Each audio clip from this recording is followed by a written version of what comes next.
Layers, also known as 3D layers, offers the ability to apply sculpted and placement edits isolated on a layer. Open the Layer tab here and press the New Layer button here to start recording your edits.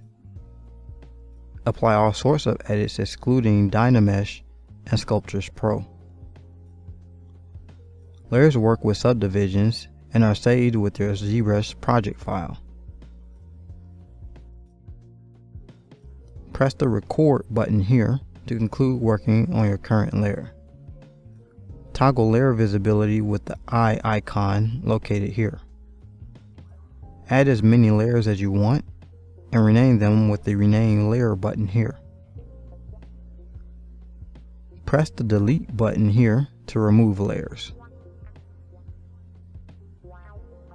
With the Record button disabled, you can use the Layer Intensity slider here to adjust the effects on your layers. When you're done editing your layers and ready to apply to your mesh, press the Bake All button.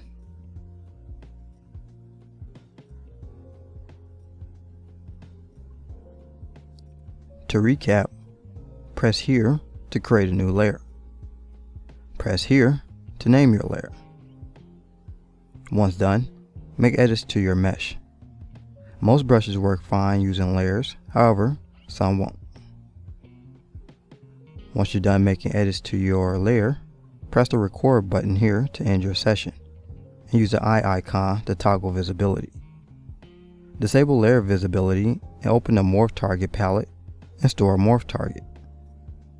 Enable recording on your layer and use the Morph brush to remove and/or restore portions of your layer.